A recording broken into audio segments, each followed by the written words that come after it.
Nosotros iniciamos el ministerio, el llamado desde el 83, no antes, desde el 81, el Señor nos llamó y después nos llamó a servirle y todo. Ya tiene muchos años, pero a lo largo de estos años nos dimos cuenta de algo muy importante que es lo que quiero compartir con ustedes. El principal ministerio que tenemos todos ustedes, nosotros nos incluimos primero, es el ministerio que uno tiene para consigo mismo. Eso es lo más importante, fíjense. ¿Cómo consigo mismo y cómo le hago? Pues no es tan complicado si entendemos algo que por fe aceptamos. Levante la mano el que porte al Cristo viviente. Levante la mano y diga: yo porto al Cristo viviente. Sí, el que no levantó la mano lo va a descubrir porque le va a hablar. Y cuando el Cristo que vive en nosotros, como dijo el apóstol Pablo, porque no estoy diciendo algo que esté fuera de la palabra, él dijo: porque yo sé que Cristo vive en mí. Bueno, está bien, entonces es un inquilino. Al inquilino se le cobra alquiler, ¿o no? ¿Verdad? A la visita pues se tiene que ir cuando ya llegue la hora de dormir y ya son las 10, 11 de la noche y la visita está ahí, nosotros ahí y empezamos a hacer: creo que ya me tengo que ir, ¿verdad? Sí, pero no es así, ¿verdad?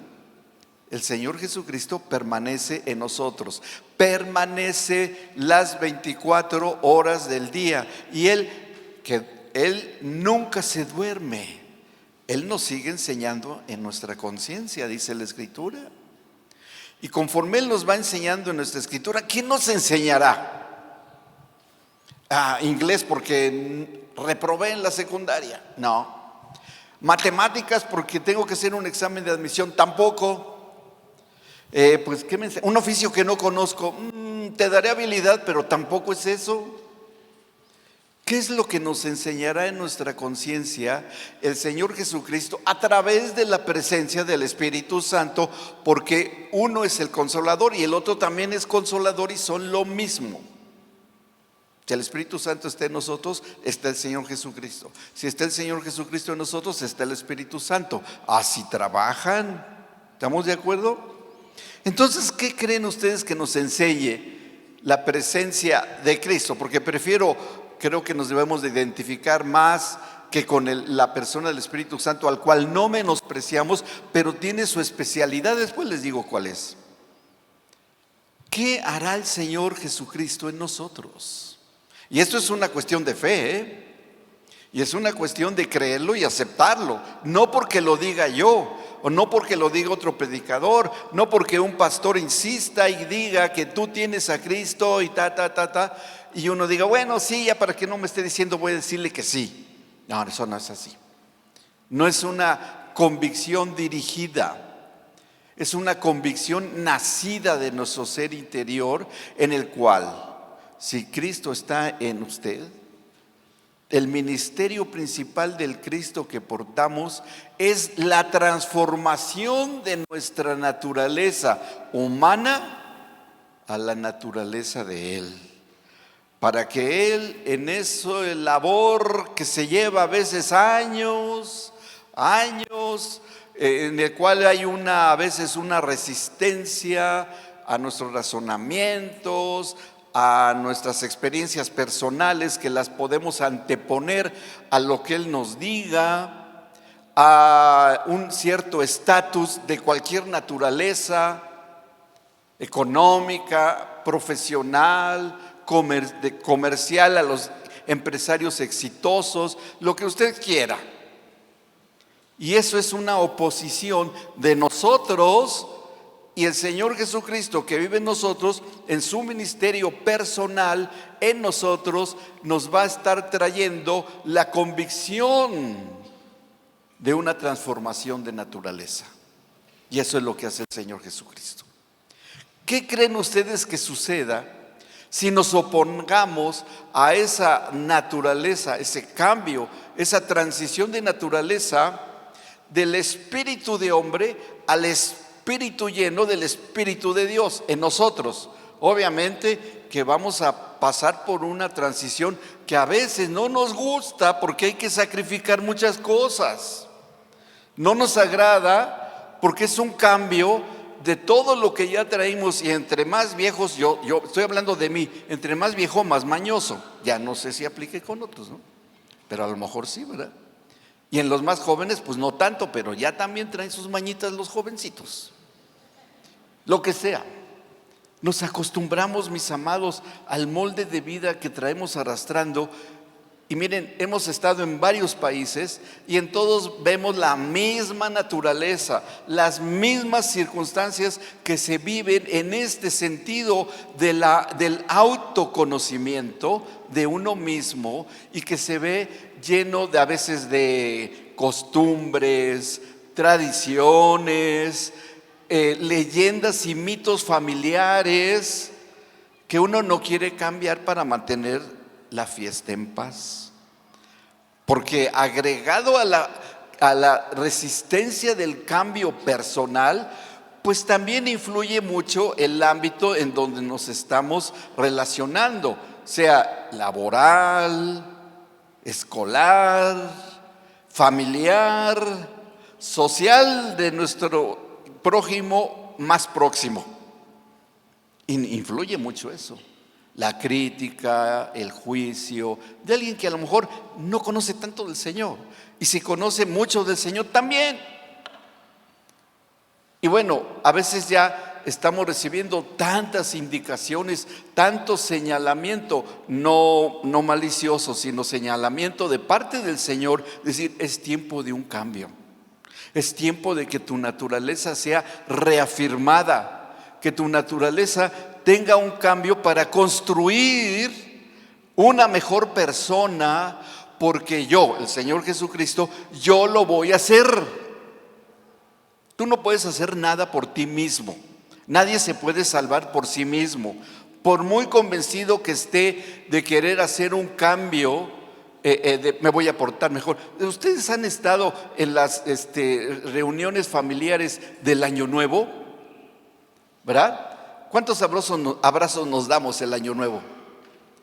Lloramos, ¿verdad? Y si alguien está un poco achispado, ya saben con qué, medio así, porque se le pasó el rompope de volumen, y llorando, ay, perdóname. Y lo abrazan, se abrazan, lloran.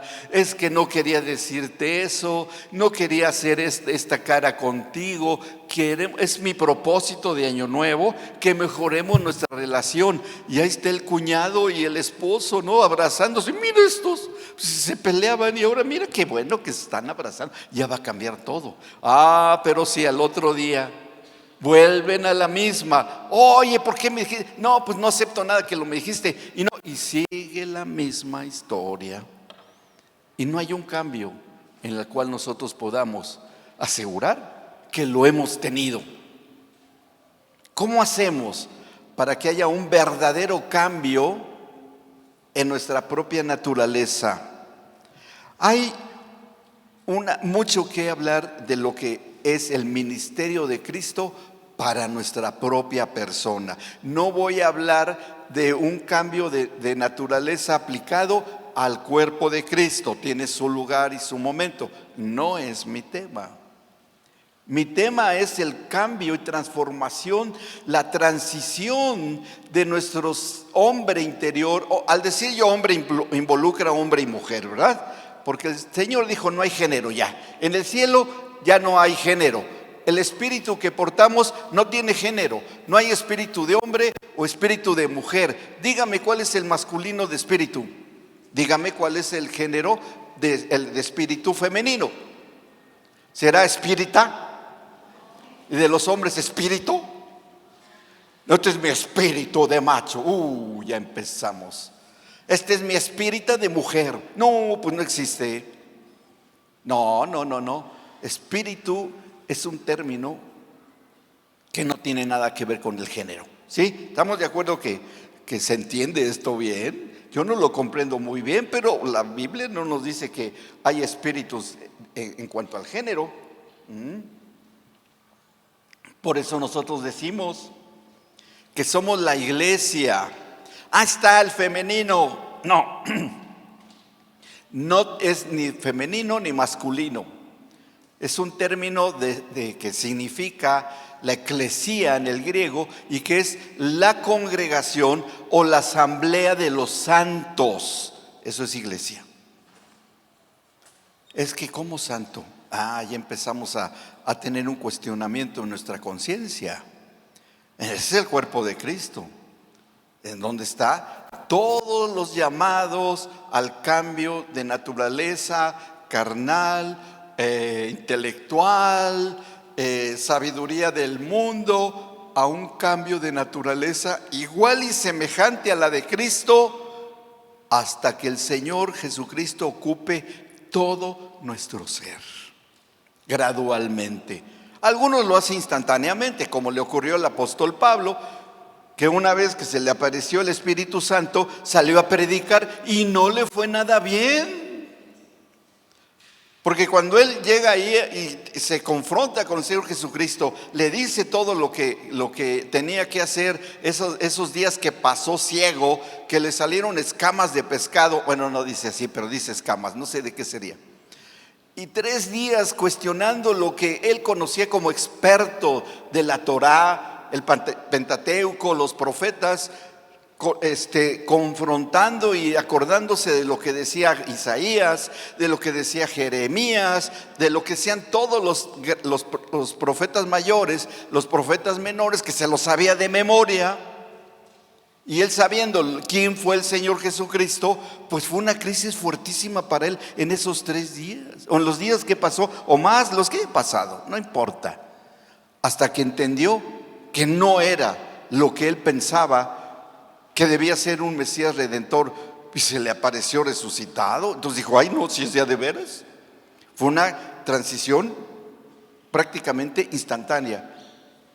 ¿Qué hizo? Empieza a predicar, y yo creo que empezaba con el yo, ¿no? Pues yo era experto en la palabra, y el Señor, miren, ya lo había escogido y lo había llamado, y dice, ya empezó a ponerse él. Yo era experto en la Biblia, y el Señor estaría pensando, no, pues yo caminaba en los caminos de Dios a mi manera, y el Señor, otra vez el yo, ¿no? Y yo hice, y yo dije, y yo perseguía, y me arrepentí, y he cambiado, y todo. ¿Y sabe qué pasó? Que le empezaron a buscar para, pues, seccionar el pescuezo, ¿no? O apedrear lo mínimo, algo así, feo. Tuvo que huir, en ocasiones hasta lo sacaron en una canasta, porque era chaparrito como yo. Así era Pablo. Además tenía los pies así, miren. Era Sambo. Calvito, no, yo digo que era calvito, no porque los calvitos sean calvitos, no, porque así era él. Pero no era nada atractivo físicamente. Y ahora que se vuelve enemigo de los fariseos, pues ya no tenía muchas, y la familia lo abandona, lo entierra simbólicamente su familia, queda solititito. Y luego empieza a predicar a Cristo. Y dicen, este es el que perseguía la iglesia. No le hicieron nada de caso a su mensaje, nada, cero. Dijeron, hay que acabar con él. Sale huyendo. Y pasaron 17 años de ser un experto en la Torá, que de nada le sirvió. Era una mente religiosa, así encerrada en la tradición, encerrado en el lavamiento de los vasos, el lavamiento de las manos, guardar el sábado con cuestiones de reglas demasiado estrictas, porque él fue fiscal religioso, era abogado, por eso perseguía a los cristianos. Y entonces llega un momento en el que nada de eso valió, y esos 17 años fueron poco a poco transformando su vida en un ministerio interior de Cristo y su propia persona, hasta que empieza a ser llamado de Saulo, pasa a ser llamado Pablo, que significa pequeño. Y qué bueno que lo hizo, porque es lo que nos dejó por escrito. Los evangelios, el testimonio de Pablo, nos dan cuenta de la transición la vieja naturaleza del hombre, hombre y mujer, ya dije, como Saulo de Tarso, aferrado a la tradición y la costumbre, que si bien estas van a seguir, la ley tiene que seguir, la ley fue dada por el Señor para conocimiento del pecado solamente. Eso dice en la carta a los Romanos. O sea, la ley de Moisés nos dice, esto que estás haciendo es malo y es pecado, punto. Pero no porque conozca la ley, adquiero la salvación. No, hay algo más importante. Y esto es lo que el Señor Jesucristo, y después lo dicen los apóstoles, es necesario que ocurra en nosotros, en nuestras personas.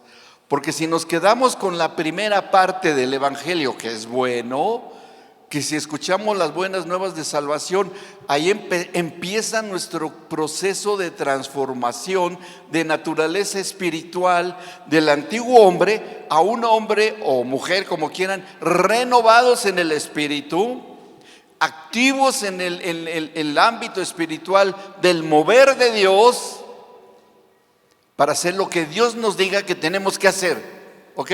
No lo que nosotros pensemos o lo que nosotros digamos o querramos hacer porque nos atrae, porque nos gusta, porque es la costumbre. Es que mi abuelito era y mi abuelita me decía. No, no es así, sino que la constante dinámica del Espíritu Santo siempre está como el fluir de un río donde pasa por un pasaje, un paisaje o un pasaje, y al rato esa misma cantidad de agua que pasó por aquí, al rato ese volumen de agua que pasó por aquí, al rato siguiendo el curso del río, va a estar allí, y al rato va a estar allá, y al rato va a estar allá, pero es el mismo río.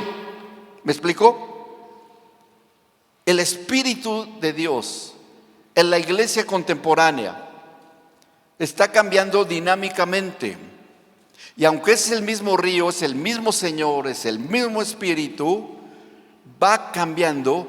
Y no es que el paisaje o en la parte de ese río se adapte a ese volumen de agua. No, ese volumen de agua trae cosas que mutuamente el lugar en donde ya está ese volumen de agua se adaptan y se entienden entre ambos.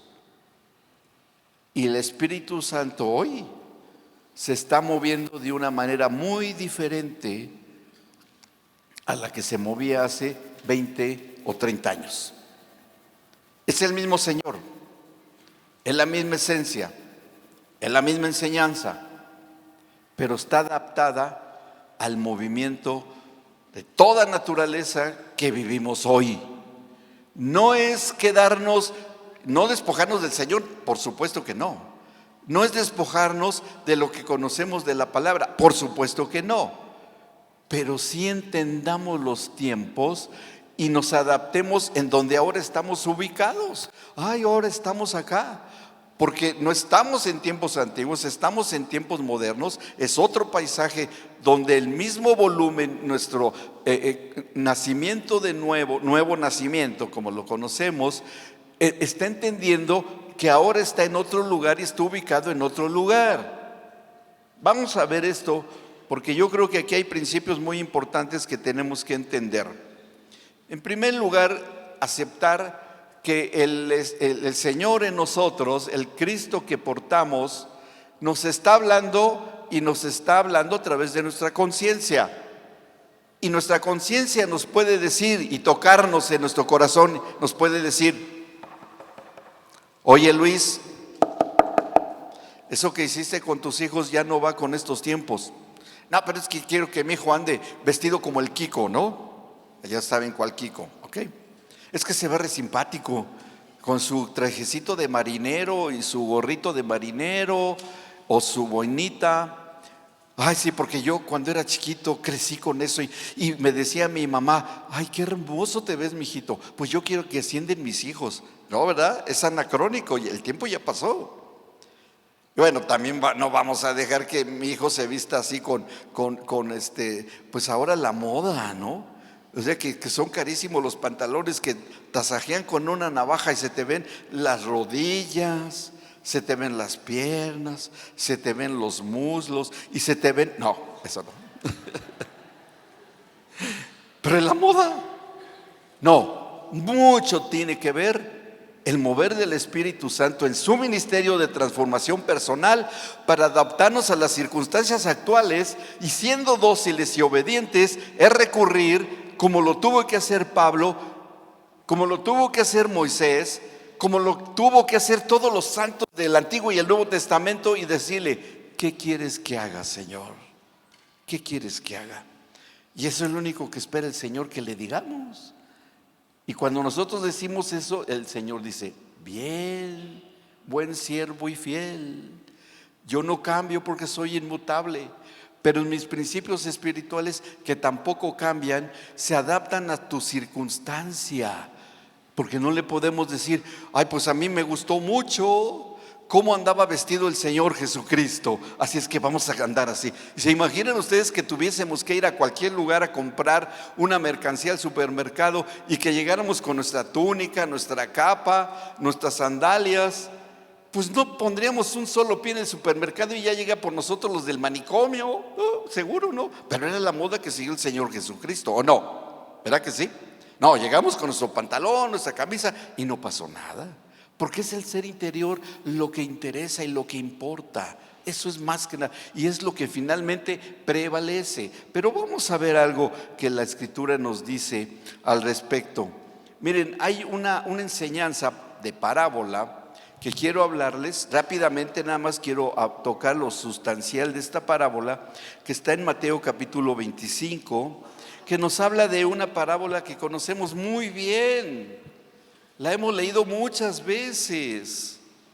Fíjense de lo que habla en esta parábola. La van a identificar de inmediato, del versículo 1. No sé si lo proyectan las citas. Ahí está, Mateo 25, 1. ¿Cuántos conocen esta parábola? La de las vírgenes, ¿prudentes o imprudentes? Pues todos. Pero ¿cuántos personajes habla allí la Escritura? Bueno, pues de las vírgenes, ¿no? Pues eso pensaría cualquiera. Y eso es lo que el Señor Jesús quería que sus discípulos o los oidores de esta parábola entendieran. Él estaba hablando a la nación de Israel. ¿Estamos de acuerdo? Le hablaba a la nación de Israel. Y dice: entonces el reino de los cielos será semejante a 10 vírgenes que, tomando sus lámparas, salieron a recibir al esposo, porque eran las costumbres hebreas de la época. Era la corte de la esposa, de la prometida, para que se casara. Y dice: 5 de ellas eran prudentes y 5 insensatas. Insensatas en la palabra, en el griego, es una palabra muy interesante, porque significan por lo menos 2 cosas. Tiene muchas acepciones, pero una de ellas es falta de entrenamiento y otra es tontita, tonto, torpe. Eso es lo que significa, necio, que no ha entendido cosas en la verdad en la que está viviendo. Bueno, les dice: las insensatas, tomando sus lámparas, no tomaron consigo aceite, mas las prudentes tomaron aceite en sus vasijas juntamente con sus lámparas. Y tardándose el esposo, cabecearon todas y se durmieron. ¡Ay, los que estaban dormidos! ¿Entrarán en esta categoría parabólica? Pues puede ser que sí, ¿verdad? Puede ser que sí. No voltea a su derecha y su izquierda, por favor. Bueno, seguimos acá. Y a la medianoche se oyó un clamor: aquí viene el esposo, salgan a recibirle. Entonces todas aquellas vírgenes, porque estaban afuera de la casa, se levantaron y arreglaron sus lámparas. Y las insensatas dijeron a las prudentes: denos de su aceite, porque nuestras lámparas se apagan. Mas las prudentes, las previsoras, las que sabían que tenía que hacerse para entrar a la fiesta con la futura esposa, respondieron diciendo: para que no nos falte a nosotras y a ustedes, vayan más bien a los que venden y compren para ustedes mismas. Pero mientras ellas iban a comprar, vino el esposo, Y las que estaban preparadas entraron con él a las bodas y se cerró la puerta. Después vinieron también las otras vírgenes diciendo: Señor, Señor, ábrenos. Mas él respondiendo dijo: de cierto les digo que no los conozco, no sé quiénes son ustedes. Velen pues, porque no saben el día ni la hora en el que el Hijo del Hombre ha de venir. Y esos son los pasajes y paisajes en los que nuestra propia vida espiritual puede estar ubicada el día de hoy. Ya pasó mucho desde donde empezó este río y a donde estuvimos hace tiempo, 5 o 6 años, y donde el día de hoy estamos. El día de hoy. Ya no estamos en el mismo lugar cuando recibimos a Cristo. Ya no estamos. El día es hoy. Ahora pregunto con una reflexión con esta parábola: ¿quiénes serán los principales personajes que están aquí? A ver, ¿quién creen ustedes? Se acepta que lo digan en voz alta. ¿Quiénes son? El esposo y las vírgenes. ¿Quién más? El aceite. Siempre hemos sabido, y la enseñanza siempre ha sido, que el aceite es la llenura del Espíritu Santo y la lámpara es el modelo de cuerpo humano que tenemos, ¿cierto? Esa es la mayor parte de esta enseñanza. Pues déjenme decirles que el principal personaje que no se menciona pero se entiende que está es la esposa. Y sí, el esposo. Porque las vírgenes tenían su lugar de invitadas. Las que se llenaron su aceite, llegaron con la lámpara llena de aceite, llena de la unción del Espíritu Santo, podremos decirlo. Pues sí entraron, pero no eran la esposa, eran invitadas, nada más. Y las que se quedaron afuera por falta de previsión, que se quedaron sin entrar, pues sí, son los que han oído la palabra de Dios, pero no ha habido esa convicción de que el Espíritu Santo aplicado a nosotros, aceptemos que debemos ir caminando junto con el Espíritu Santo en el cambio de los tiempos que nos tocan vivir. ¿Me explico? Y eso es, pero el personaje central de aquí, que el esposo llega y la esposa ya estaba adentro. Y esa no era invitada, era la esposa. Y el que tenía que llegar era el esposo. Y que quienes iban a estar de invitadas, porque la nación de Israel, que tuvo al Mesías en medio de ellos en ese tiempo, pues le quitaron la vida y pocos entraron con su lámpara de aceite. Todos los que creyeron en el mensaje de Jesús, todos los que aceptaron que necesitaban un cambio, todos los que creyeron por medio del ver los milagros y ministerio del Señor Jesucristo, pues eran los que llenaron su lamparita de aceite. Y de ser invitados, de ser como este grupo de vírgenes, porque es una parábola, pues ellos también podrían sentarse a la mesa como la esposa. Y nosotros hoy, si tenemos nuestra lamparita de aceite, pues está bien, qué bueno, pero no es suficiente. Pregunto, amados, iglesia, pregunto, ¿quieren estar sentados en la mesa para esperar al esposo o quieren ser solo invitados? A ver, digan, que hagan una reflexión. ¿Dónde quieren estar? ¿En la mesa uniéndose al Cordero de Dios o quieren ser invitados, servidores de la mesa? ¿Qué prefieren? Claro, estar sentados a la mesa y comer de lo mismo que el Señor, que es nuestro futuro esposo, pues también nos den, ¿no? Formar parte de Él y ser uno con Él. Ese es el propósito. Esto iba dirigido a la nación de Israel, pero entendamos en la profundidad de la enseñanza de esta parábola que está hablando de nuestra persona como iglesia. Y hay otras cosas que también son interesantes que tengamos que tratar.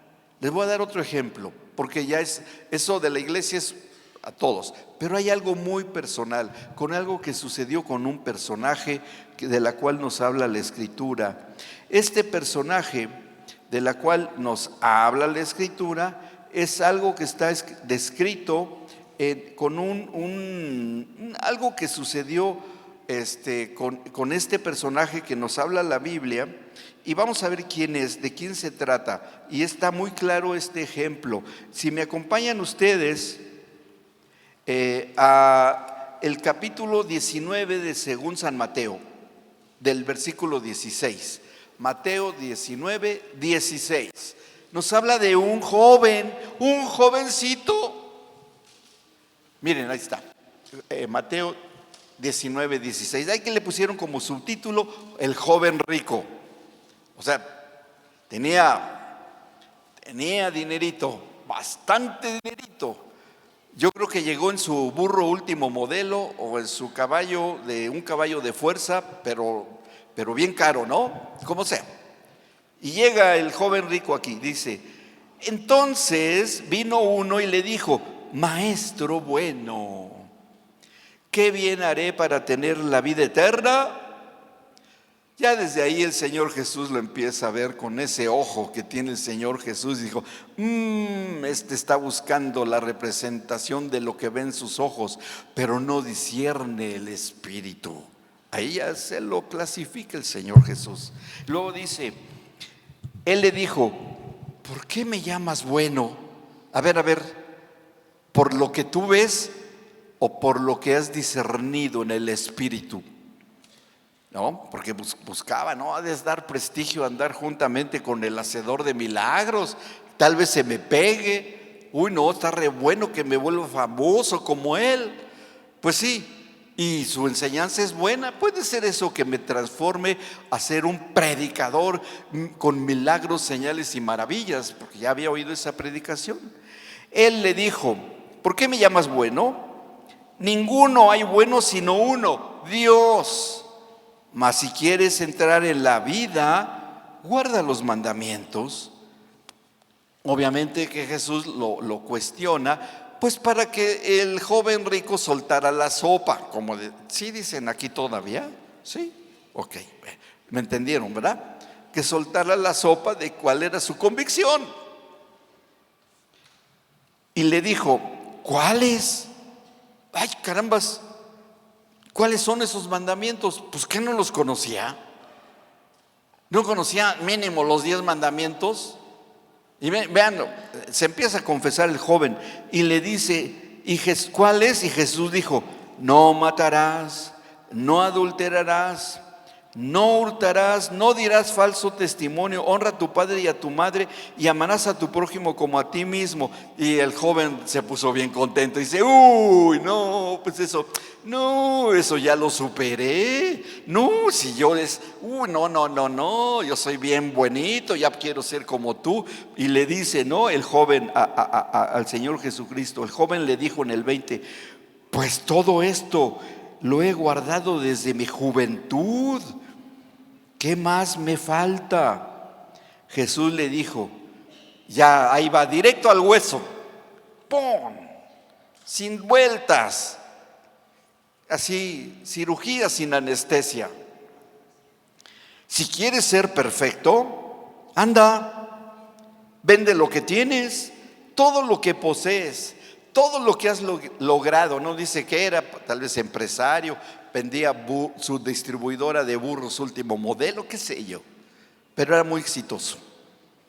Le dice: vende lo que tienes y dalo a los pobres y tendrás tesoro en el cielo, y ven y sígueme. Ahí estaba lo que realmente el joven debía de hacer: ven y me sigues. Y tal vez te vuelvas bueno, pero tienes que ser perfecto.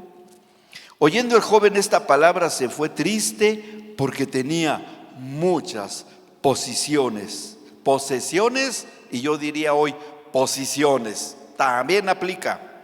Entonces Jesús dijo a sus discípulos: de cierto les digo que difícilmente entrará un rico en el reino de los cielos. Y no es pecado la riqueza si es honesta y es para colaborar en el reino de Dios, quiero hacer la aclaración. Pero si es para cuestiones personales y satisfacer el ego y decir, este es mi reino, yo lo he construido en el nombre del Señor, y no ha habido una rendición de cuentas en nuestro ser interior, y dejamos que el Cristo que portamos sea el que dictamine el qué hacer, pues entonces estamos en la misma postura que el joven rico. Luego dice otra vez, el Señor dice así: que es más fácil pasar un camello por el ojo de una aguja que entrar un rico en el reino de Dios, que ve por su conveniencia, nada más sería la aplicación práctica. Sus discípulos, oyendo esto, se asombraron en gran manera, diciendo, ¿quién pues podrá ser salvo? ¿Quién entonces? Pues todos tenemos derecho a buscar el bienestar. Entonces, ¿quién? Y mirándolos, Jesús les dijo: para los hombres esto es imposible, mas para Dios todo es posible. Entonces respondiendo Pedro le dijo: he aquí, nosotros lo hemos dejado todo y te hemos seguido, ¿qué pues tendremos? Uy, el Pedrito, ay, ese Pedro, ay, no sé qué siento con el Pedro. Sí, siempre he dicho, luego mi esposa me regaña y dice, ay, ya, ¿qué te traes con Pedro? No, pues es que el Pedro impulsivo y retobón, pues no me enseña mucho. Yo así era y me identifico con él. No crean que todavía me sale lo Pedrito a veces, y luego me da mis zapes mi esposa. En la cabeza me da bien duro, ¿eh? Si yo medía 1.80, pero miren cómo ando ahora. ¡Paz! No, cállese, no, pero es que cállese, pum, yo, pum, pum, pum. Y ya me dejó así, pero me aguanto. Bueno, Jesús les dijo: de cierto les digo que y aquí está la clave. Esta es la clave que teníamos que oír. Y dice: de cierto les digo que en la regeneración, repita conmigo, regeneración.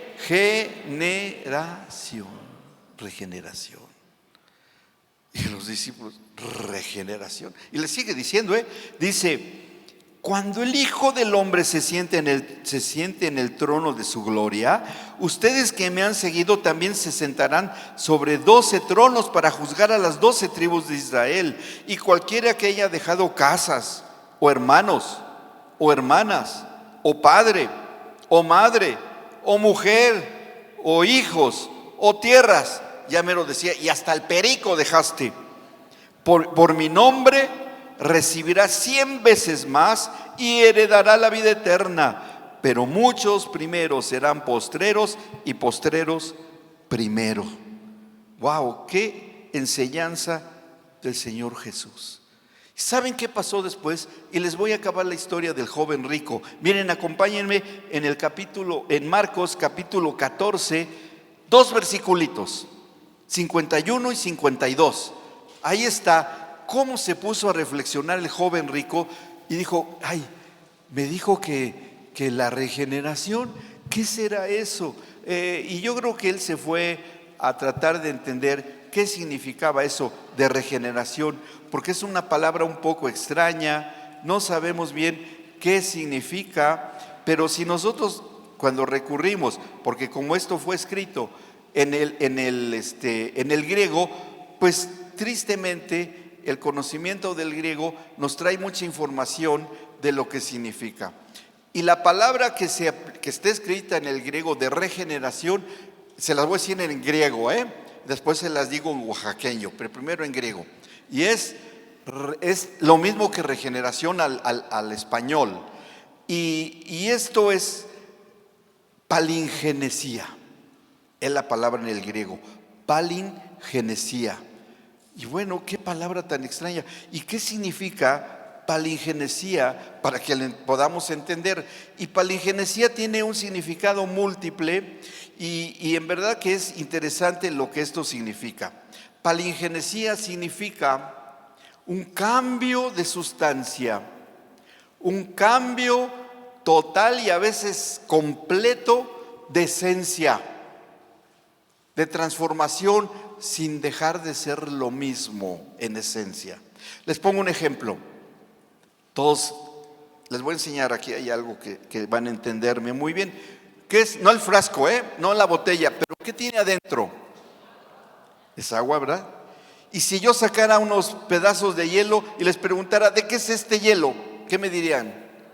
¿Qué es qué? Agua congelada. Y si yo pudiera sacar vapor de agua aquí, ¿qué me dirían que es? En esencia, agua. Es lo mismo, pero en agua, pero en diferentes estados. ¿Me explicó? Y la palingenesia, porque dice regeneración, es decir, recuperar los genes, recuperar tu origen. Y eso es lo que Jesús le estaba diciendo al joven rico. Y fue tal el impacto que le provocó esta palabra, que siguió reflexionando este joven rico, que leamos lo que dice ahí en el versículo 51. Ahora si lo vemos, 14:51 de Marcos. Dice, pero cierto joven le seguía, y vean cómo lo andaba siguiendo este joven, cubierto el cuerpo con una sábana, y le prendieron los guardias del templo que a ver, y llegó un ensabanado. Dijeron, ¿y ahora qué le pasa? Ay, y es sábana de las de 500 hilos, no, pues son bien caras, las compró, no sé, en una tienda departamental de lujo o en las aplicaciones, ¿no? Pues, caras, pero que son chafitas, pero bueno. Dijo, no, este sí es especial. Llega con sábanas y el que sigue está genial lo que sigue. Mas él, dejando la sábana, huyó desnudo. Debió haber sido este joven. ¿Se imaginan corriendo así sin nada de ropa? Lo vieron en la calle, dijeron, este está re loco, mira nomás cómo anda este desvergonzado.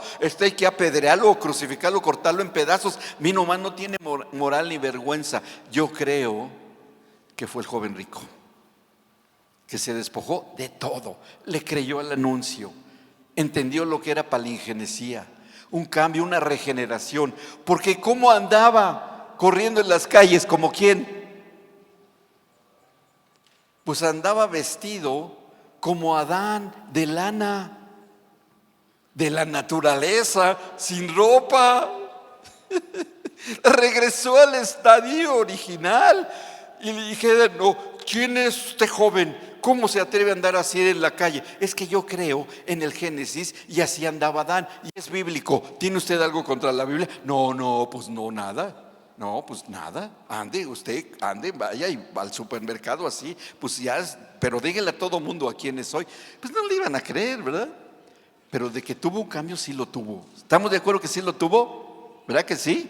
Interesante el caso del joven rico. Este cambio de naturaleza impactó tanto al joven, tanto, porque ahora de estar desnudo como el primer Adán, después él, si supo y estaba de lejos, pudo ver desnudo al postrer Adán, y que fue Cristo en la cruz. Y seguramente el joven rico, como deba suceder con nosotros, en el cual deba de estar desnuda nuestra alma delante de Él, deba de estar expectante nuestra alma cuando conocemos y nos damos cuenta de todos los ropajes que nos hemos puesto, como este joven rico que seguro traía ropa de marca y todo, pero puras cosas del sistema del mundo, de lo que lo comercial le decía. Tal vez tenía una posición económica muy buena, fama como empresario, fama como profesional, fama como congregante, como sea, pero era externo. Y ahora que estaba desnudo y ve a Cristo desnudo en la cruz, dice, wow,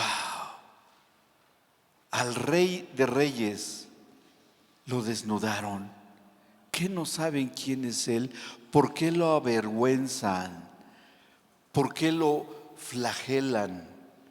¿Por qué lo crucifican? ¿Qué no saben quién es Él? Pero Él se dio cuenta de una cosa, el joven rico, Él se dio cuenta que en su desnudez, este jovencito, se identificó en la desnudez de Cristo y llegó a una conclusión. Y dijo, este joven rico, ahora entiendo lo que me quiso decir, que yo soy Él y Él es yo. Él subió la cruz y yo me quedé aquí abajo. Él fue perforado en las manos y en los pies y en el costado, pero el que debía de estar es mi persona. Morir en la cruz, morir mi yo, mover mis alcances, todo lo que yo he logrado en esta vida, que no es más que parte del sistema del mundo, las tradiciones, las costumbres. Y yo soy el que debería estar ahí, con mis razones, mis argumentos, que no pasan de ser humanos, tal vez buenos humanos. Porque él dijo, ¿no? El joven rico, pues yo he seguido los 10 mandamientos bien. Pero el Señor vio su espíritu y dijo, no, te falta. Tienes que vender todo lo que tienes, hasta la ropa. Y obedeció y entendió de qué se trataba. Pero eso sí, ¿qué tal vino lo que el apóstol Pablo también entendió? Que todos y cada uno de nosotros, cuando comparecemos desnudos, nuestra alma al desnudo, nuestro espíritu ahí ansioso y hambre de Él, somos revestidos del nuevo hombre, porque el viejo hombre ya se murió en la cruz del Calvario. Ya se quedó allí. ¿Lo cree? ¿Por qué no le da un aplauso al Señor pues de esta obra maravillosa, regeneradora, y que nos ha levantado del polvo? Amén. A Él toda la gloria y toda la honra y la alabanza. Y el que no la acepte, pues tal vez lo esté esperando el Señor todo ensabanado o ensabanada. ¿Qué será? ¿La sábana de una enfermedad? ¿La sábana de algo material? ¿La sábana de que deba dejar afectos no convenientes? De lo que el apóstol Pablo habla en el libro, en la carta de los Gálatas, que todavía por ahí esté el menú de las obras de la carne, los celos, la inmundicia, la concupiscencia, la gritería, la intemperancia, el dominio de mentes, haciendo a un lado y usurpando el lugar del Espíritu Santo. ¿Qué? ¿Qué será, Señor? ¿Qué es lo que tengo que hacer morir en mi ser interior para ser igual a ti? Es fácil la respuesta. Quítate las vestiduras que traes en tu alma y muéstrate como eres delante de mí, y sube a la cruz conmigo. Ay, pero me va a doler, es que a mí ya me dolió. Es que voy a sangrar, yo ya sangré. Es que, Señor, es que no hay pretextos. O crees o no crees. O aceptas la cruz de Cristo y después la resurrección en Cristo, en un personaje nuevo, una nueva creación, en donde la palingenesia se ha llevado a cabo puntualmente en todos nuestros pensamientos, costumbres, tradiciones, y que ahora han quedado atrás. Y ahora yo soy una nueva criatura en Cristo, y aquí estoy delante de ti, Señor, y dime, como lo dijo Pablo, ¿qué quieres que haga, Señor? Y el Señor empezará a brillar en tu persona, porque has rendido hasta tu último pensamiento, tu última resistencia, y dejar que el Señor sea tu buen pastor, el Señor de señores, el amigo fiel, el consejero, el abogado. Amén. Hemos nacido de nuevo, y el Mesías, el Señor Redentor, Jesucristo nuestro Señor, ha cambiado nuestra naturaleza. Como le dijo a Nicodemos: Nicodemos, tú eres maestro de Israel, tú conoces la Biblia, me sigues en secreto, Nicodemos, pero te es necesario nacer de nuevo. Y con esto quiero cerrar. Te es necesario nacer de nuevo, Nicodemos. Aunque tú conozcas mucho la Biblia, la Torah, y des clases, pero tu naturaleza sigue siendo de un hombre bueno, estudioso de la palabra, yo lo veo y ha sido puesto en un lugar de eminencia, pero no es suficiente. ¿Sabes qué, Nicodemos? Tienes que nacer de nuevo. Pero ¿cómo, Señor? Pues ¿cómo voy a regresar a la matriz de mi mamá si ya estoy bien grandote? Además si ya se murió. Ay, Nicodemos, ¿ya ves cómo no entiendes? Y se interpone tu religiosidad, y se interponen tus razonamientos, y que piensas y dices, es que así debe de ser, porque así era con mi tatarabuelo. Pues no es así, porque el río del Espíritu ha seguido corriendo. Y él le dijo, Nicodemos, la única manera que nazca es que nazcas de nuevo. Señor, pero yo ya nací de nuevo, porque lo dijiste de la boca para afuera. Pero nacer de nuevo, y esta es la clave, la regeneración de los genes, que el Mesías instale su genética en tu genética y cambies totalmente, y tu naturaleza humana quede totalmente exterminada, y que sea la naturaleza, la genética del Mesías, para que ese sea el que se muestre en tu circunstancia, en tu persona, en tu familia, en tu sociedad, donde quiera que te pares. Y la gente cuando te vea diga, este es Cristo. Bueno, no es una persona, pero se parece tanto a Cristo. La gente va a querer que tú ores por ella, porque de ti el Señor Jesucristo va a empezar a hacer milagros. Vas a tener palabra de ciencia, palabra de sabiduría, fe inquebrantable, todo lo que son los dones del Espíritu Santo. Amén. Si tú te convences de esto, les voy a hacer un desafío, mis amados, en el nombre de nuestro Señor Jesucristo. Si se olvidan de mi persona y de mi nombre, no hay problema. Mi esposa y yo somos muy adaptables a cualquier circunstancia. Casi 50 años en el ministerio, el Señor nos ha enseñado a que ya no somos nosotros, es Cristo el que vive en nosotros. Y aceptar un desafío de subir a la cruz, morir ahí y recibir la genética del Mesías. ¿Están dispuestos? No les va a doler, porque Él ya le dolió. No se van a desangrar, porque Él ya sangró. No los van a enterrar, porque Él ya fue enterrado. Pero sí van a resucitar juntamente con Él a una nueva vida. Así es que yo digo esta palabra: Lázaros, Lázaras, salgan de la tumba y vengan a una nueva naturaleza, la nueva naturaleza en Cristo. Si lo has creído, ponte de pie, y si no, sigue en tu tumba. Haz la decisión hoy.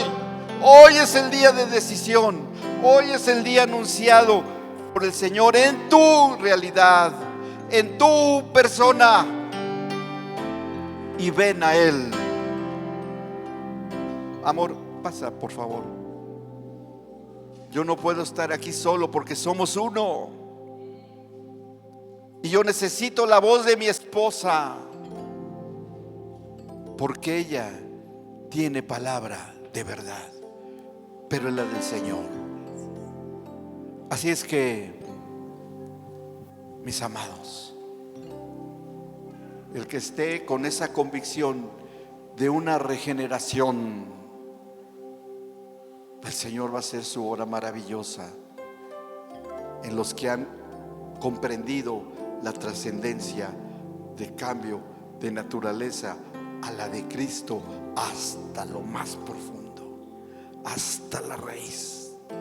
Porque el Señor Jesucristo conoce lo profundo de nuestro ser, hasta cosas que ni nosotros mismos de nosotros no nos entendemos, pero Él sí sabe qué es lo que necesitas. Él sabe qué ropaje todavía traes, el secreto más oculto que tengas en tu vida.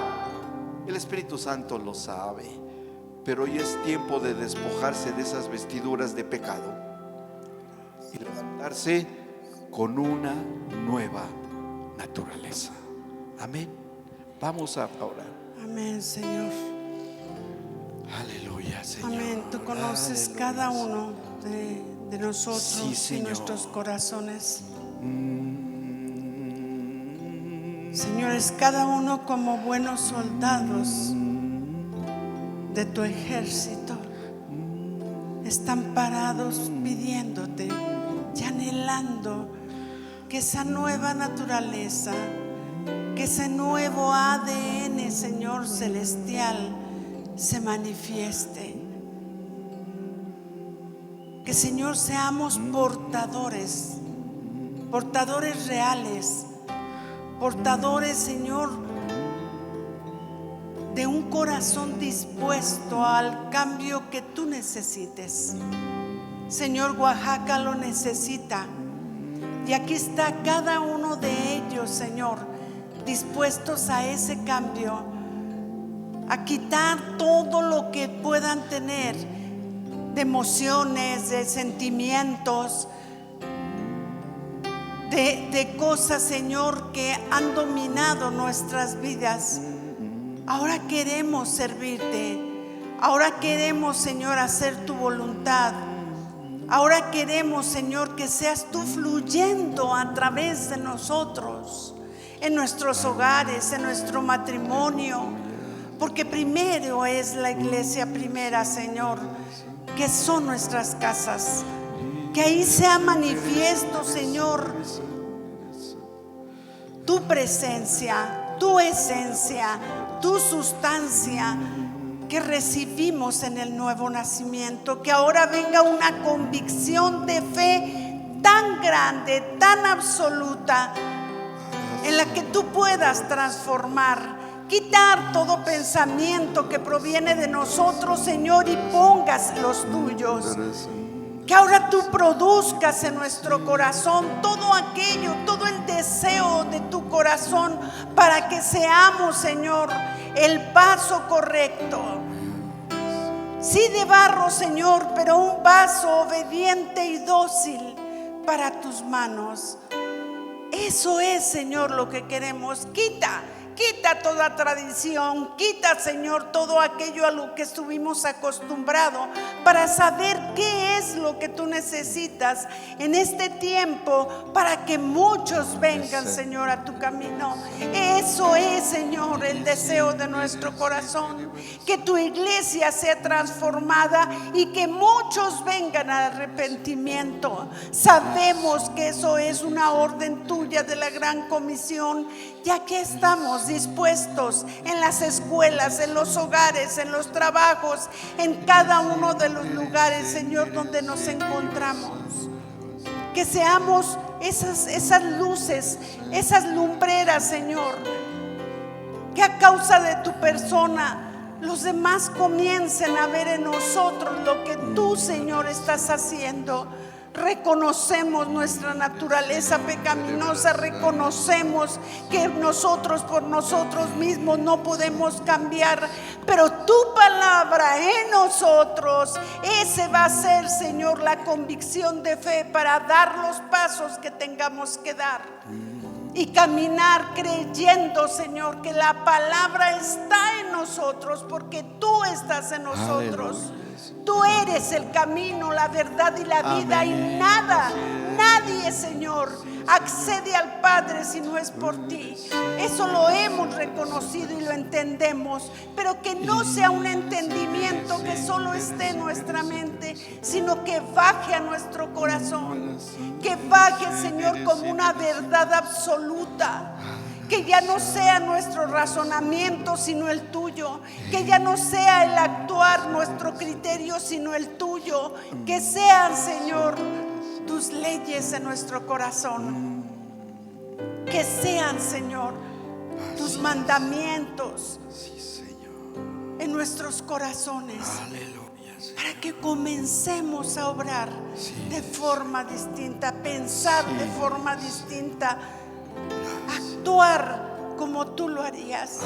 Y, Señor, creo que algo que todos necesitamos con urgencia es conocer tus pensamientos, tu persona, Sí, Señor. con ver y a los demás como tú los ves, no con nuestros ojos, sino como tú nos muestras los corazones, y que lo creamos, Señor, y que conforme a eso es que nosotros también apliquemos tu gracia. Hemos recibido tanto, Padre, de ti, que necesitamos actuar con los demás conforme a tu gracia, conforme a todo lo que nos ha sido dado gratis. Que así también la misericordia sea extendida para aquel que lo necesita, para aquel pecador, para aquel que hizo las cosas inadecuadamente, pero que entendamos que no somos jueces, sino que somos gente que intercede. Que la oración, Señor, de este lugar llegue al cielo, Señor, en una petición afirmativa de lo que tú, Cristo, ya hiciste en la cruz. No a pedir, Señor, porque todo nos has dado, sino a instalar tu palabra sobre las necesidades que haya de cada uno de mis hermanos, de cada una de las cosas, Señor, que se necesiten. Pero que sea la palabra el fundamento y la base, Señor, para afirmar y confirmar, Señor, la obra redentora que tú has hecho. Espíritu Santo de Dios, habla a nuestros corazones y muéstranos lo que es la redención y lo que se obtuvo en la redención. Sí, en la cruz, pero también lo que se obtuvo en la resurrección, también lo que se obtuvo en la ascensión, Señor, y en tu regreso. En tu regreso, cuando ya fuiste a rendir cuentas al Padre y todo te fue otorgado. Todo, Señor Jesús, te fue otorgado por haber cumplido lo que te fue encomendado por el Padre, porque obtuviste la victoria sobre la muerte, sobre las enfermedades, sobre la vida, sobre todo, Señor, y que podamos entender que nuestro espíritu venga al alumbramiento de esa redención. Te lo pedimos, Señor, en el nombre de tu Hijo Jesucristo. Y te agradecemos, Señor, por estar aquí reunidos como cuerpo. Gracias por esta congregación. Gracias por esta parte de la iglesia, Señor, que es tu novia. Gracias, Señor, por tener la bendición y el privilegio de estar en este lugar. Que sea conforme les has dado el nombre, que sea una fuente inagotable de tu amor hacia todos aquellos que ellos puedan alcanzar. Te lo pedimos en el nombre de Jesús, en el nombre de Jesús. Amén. Bendito seas, Señor, bendito seas. Tu Santo Espíritu haga su obra en nosotros, Señor. Que tu Hijo que vive en nosotros se manifieste sin interferencia, y esta parte de tu cuerpo esté sentado a la mesa como esposa para gozarnos el día de tu venida y estar allí compartiendo con el postrer Adán, el Cordero de Dios, el Mesías Redentor, nuestro amado Señor y Salvador. Gracias, Señor. Gracias. Amén, Señor. Y amén.